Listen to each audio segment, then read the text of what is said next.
Thank you, Jodi. Look, there are a few spare seats at the front. There's sprinkled throughout there are spare seats for those people standing at the back. If you'd like to come down the front or walk down the aisle, you'll be able to see some spare seats. Our next speaker is Jodi McKay. She's the Member of Parliament for the seat of Strathfield and is the Shadow Minister for Roads, Freight and Maritime. Jodi is going to discuss the impact of the urban growth of the project on the Parramatta corridor, as well as other aspects of WestCONnex.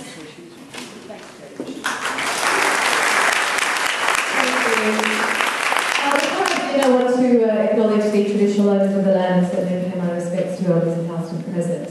Lorraine, it's good to be on stage with Lorraine. I know Jenny is in the audience, and also my parliamentary colleague Jo Halen, the member for Summer Hill.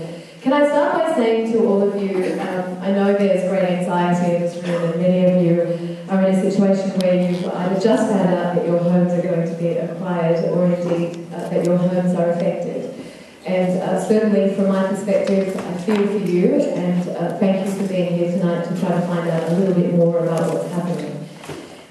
In the interest of abundant disclosure, I will say that I will not be talking about the Haberfield stack tonight because my home is within 300 metres in a direct line of the Haberfield stack.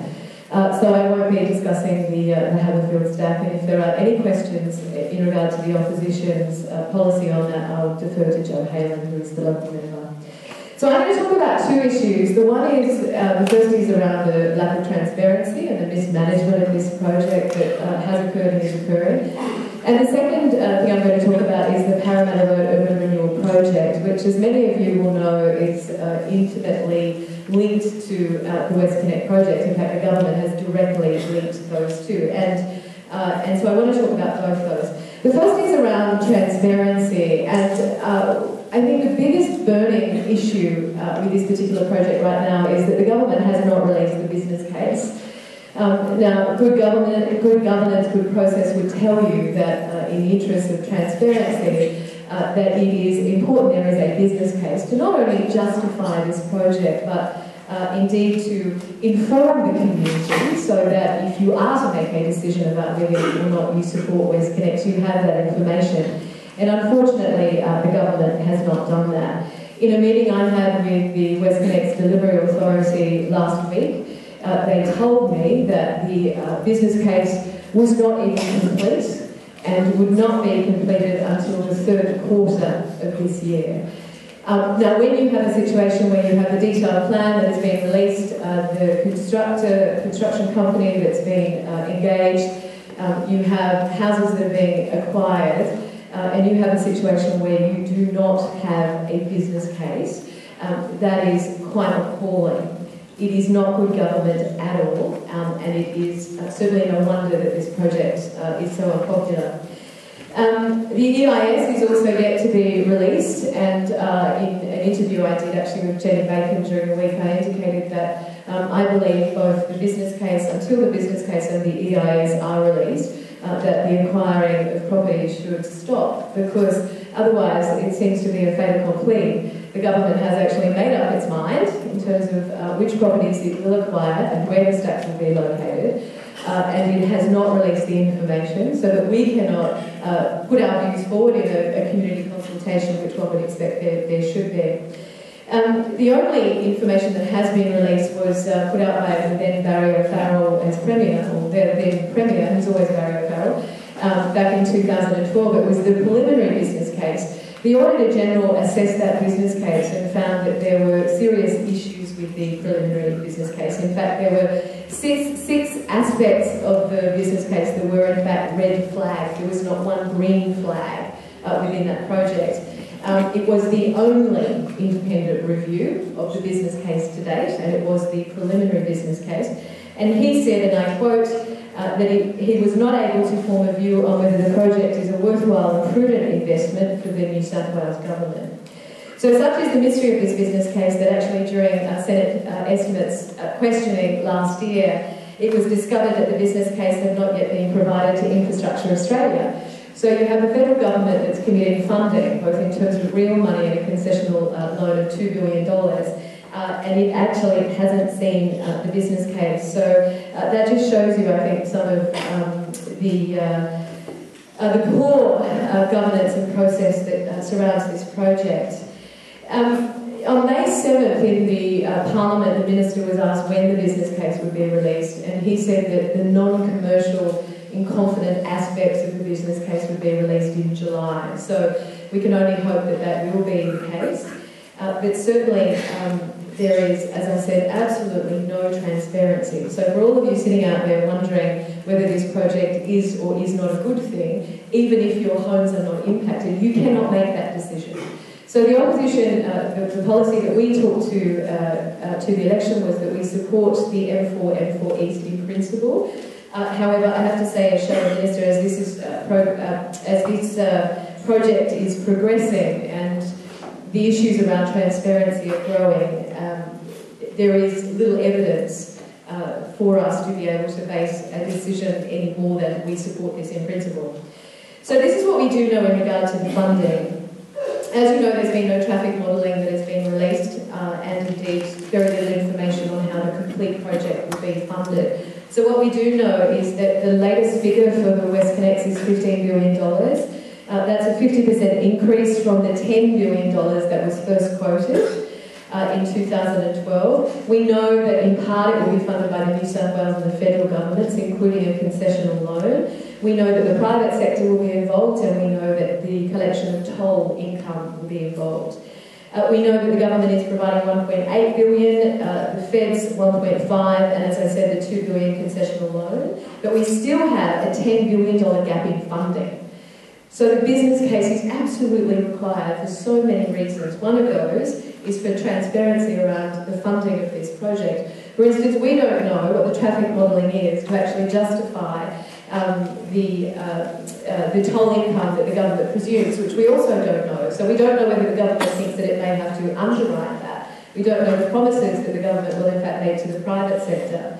When asked about the WestCONnex tolls, which are obviously an important part of this, as I said, because the M4 and the M4 East will be tolled, the Premier and the Minister both indicated that the toll would be similar to the M7. But what we have discovered in recent times is in fact that the project deed schedules of the WestCONnex indicate that the tolls will either increase at the rate of inflation or at 4% a year, whichever is greater. Now the NRMA, and we have said that we will absolutely not support an increase in tolls that's greater than the CPI, but that is the contract, that is what is going into the contracts, particularly around WestCONnex, and we fear around WestCONnex as well. And Jude touched on this, but if you dare question the Minister, let me just tell you this, because this gives you an idea about what Duncan Gay is doing at the moment. So many of you will know that Tim Williams is the head of the Committee for Sydney. He has come out and made some comments in regard to this project. The Minister also then made a phone call to basically bully him into submission. When he was asked about this in Parliament, the Minister said, yes, of course my office was involved, as was I. I did most of the phoning, but my office did some as well. This was an appalling situation in which there was a road operator using the Committee of Sydney's material without their permission. In the strongest possible terms, I prosecuted that case to the members of the committee, as did some of my staff. We made it clear in no uncertain terms that we were not happy with the actions of Dr. Williams.